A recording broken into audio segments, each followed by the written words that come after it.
Hey everybody, and welcome back to another episode of Lyra and Lily with Angela. And I'm a little emotional right now. I've really fucking wanted to sing for a really long time. And I just couldn't figure out why. I didn't have any motivation for it, no matter how much I wanted to do it. It was just anything in life. And so I turned on a binaural beats for throat chakra. And I shit you not, I started thinking about it, and I just started laughing. I wasn't even crying at first, it was just laughing. I couldn't even process it. And then it started to crying, and then I fell down this little rabbit hole, and I realized what's been holding me back. One of my analogies I use in life is being backed into a corner when you can just walk away, and you paint that corner of misery. And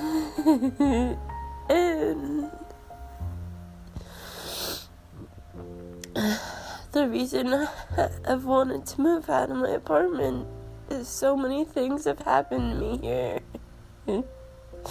that is traumatizing. To walk into a room, and then I finally had to admit to myself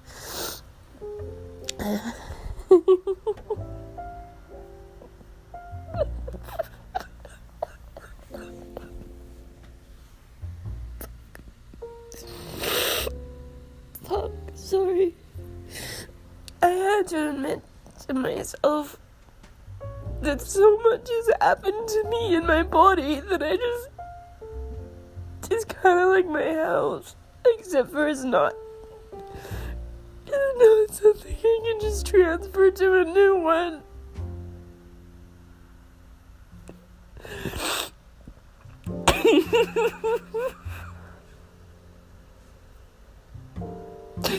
And it just makes sense why I've always wanted to move, and I couldn't stay still for too long. Because the buildup of memories, especially if something bad happens or I go through a really rough patch,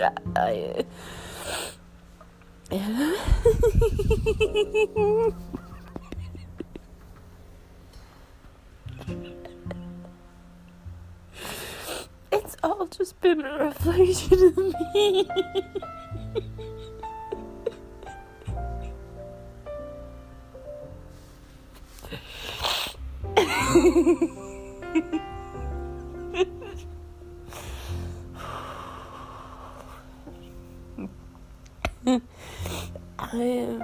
I am going through so many emotions right now. I'm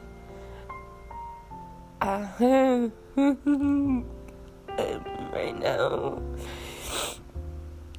working through this really thick layer of years of denial.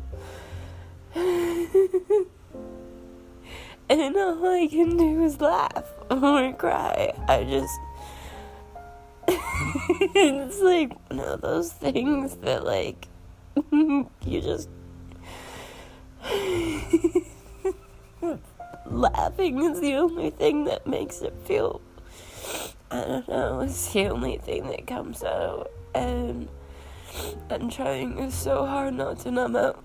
I really don't want to numb out, because it's been so long since I've gone here to finally accepting that, and I don't want to numb out.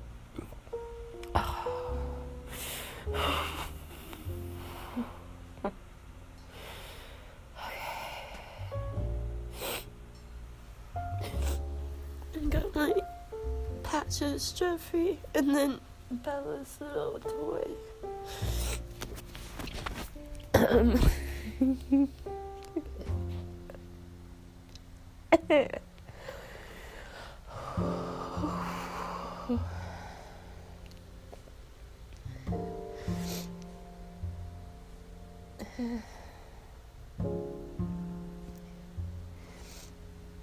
I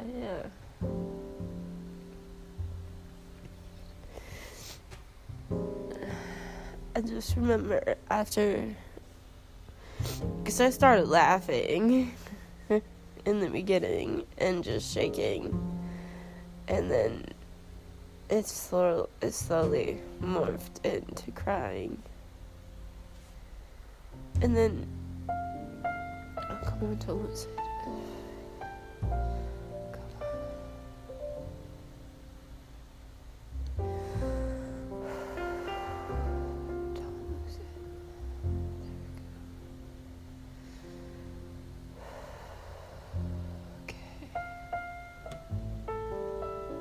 Fuck. I guess I can't talk about it right now.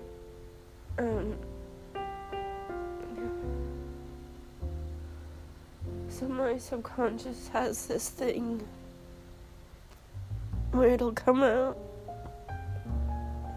and it'll disappear.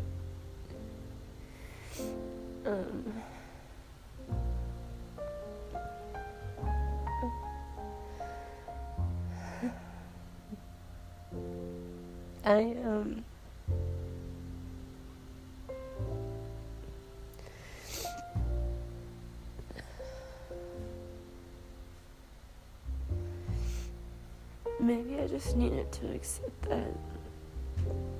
Maybe I just needed to cry and just even acknowledge that, and I just, my whole life has been surrounded by the memory of my body. And my life had become so dreamlike because I wasn't in my body. And when I was crying, I remember just saying, I just want my body back. I didn't even realize how much I had been taken from each thing, and I just remember crying and just slowly feeling my body again for the first time. To be able to, not be numb and to, actually feel my body and to fight for something in a long time. I want my body back. It's been too long. I know a lot of shit's happened even just fucking however long ago.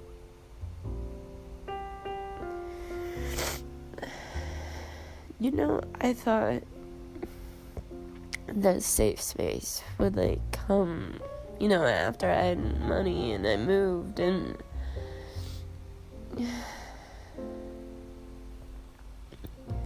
it had nothing to do with stability. I mean, it did a big factor in it.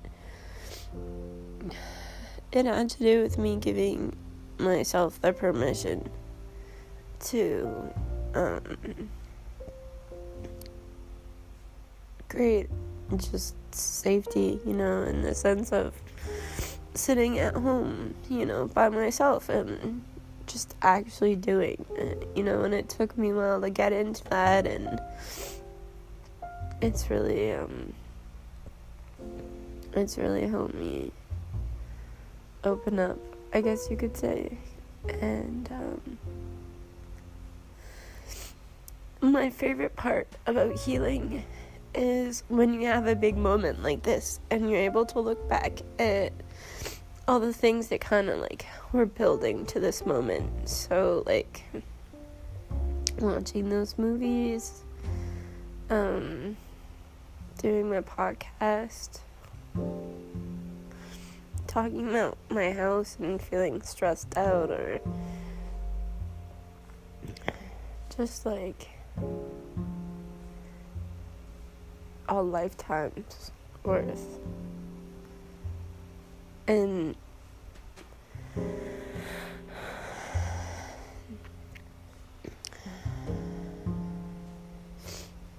I have my body back. This is my body,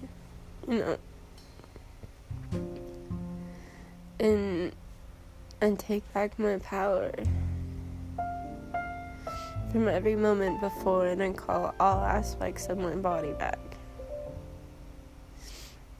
And I make a commitment to myself to protect myself to the best of my ability. We never know what unforeseen circumstances are, but however, I have faith. I had to prove to myself that I could take care of myself and be ready for it to open up before it did. It's not that it's not there.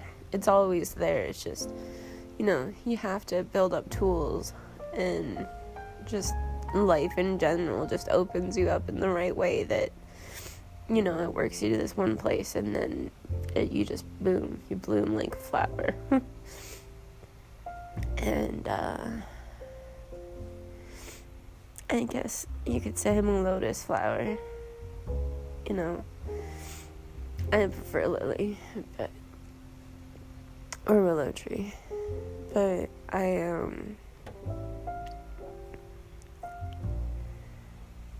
I feel better, my mind feels a million times clearer. My fucking personality feels clearer, It was just like this overwhelming feeling of being constantly subconsciously reminded, just by even existing within the same body. I mean, yes, I got older, but it's the same body, it's the same vagina, it's the same asshole, it's the same mouth I've had since I was a child, and it's really, really, really, turbulent, I guess, when you realize that. And I didn't even realize it until just speaking about it now. I just was so angry. I finally allowed myself to really think about it, and just everything that I've been through, every moment where my body's been violated, or just I've been violated in general.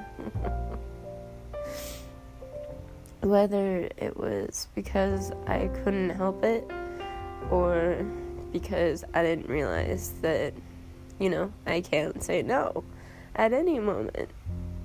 I've just come to accept that,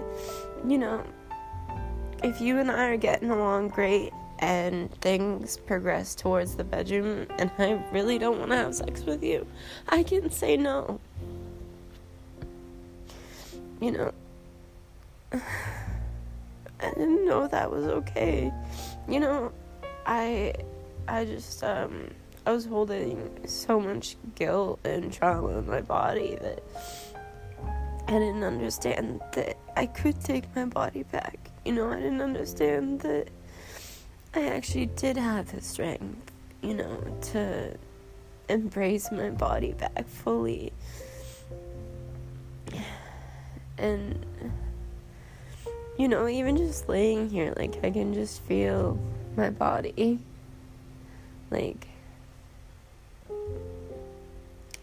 For me, it's gonna take some getting used to. And also, it makes sense then why, anytime I had a body sensation, I was always overly panicking about it.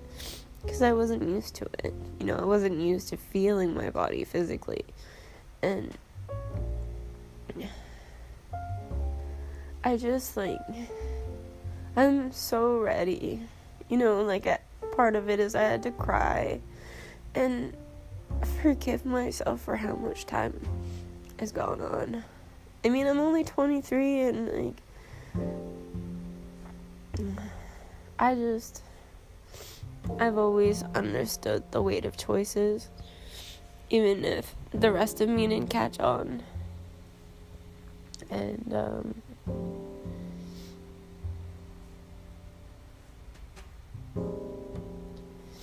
you know, the hard part for me is most people say, you know, after you heal, you'll get back to the person, you know, you're working. Some people say, I don't know, before the event happened, the first one, or people say that they had a different life and it changed their life. I didn't have that. Since the time I was born, I've been told stories. I'm not sure if they're true or not. I have kind of memories. And, you know, and instead of trying to give myself a different life, and I'm just gonna embrace everything that's happened to me. And I'm gonna embrace it all and figure out a way to use it as my superpower, you know. My tragedy makes me unique. We all are unique in different ways, you know, and just so ready, you know, and I feel the most ready I've felt in a long time. I understand that it's gonna take some time, you know, here's the big realization moment, and then, who knows, probably over the next month, couple weeks, you know, if I catch myself, you know, following the old pattern of thinking, feeling, whatever, then I am. It's just taking everything that I've just learned right now and integrating it slowly so it becomes new neuron pathways. Because there's so much more. I wish that I could just sit here and be like, yeah, this is it, I'm fine. No. This is just finally seeing it and accepting it and making the dedication and the commitment to myself to understand, to open new understandings of how I can just embrace life with this new perspective and this new tool in my toolbox of self-love. Like, it's something I've been working towards for a really, really, really long time.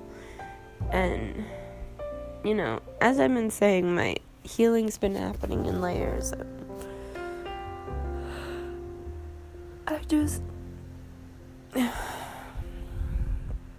I think I'm gonna sing today.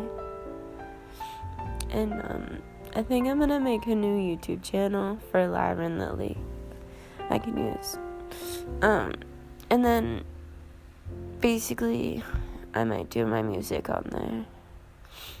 Anywho, I love you all. Have a great day. Bye.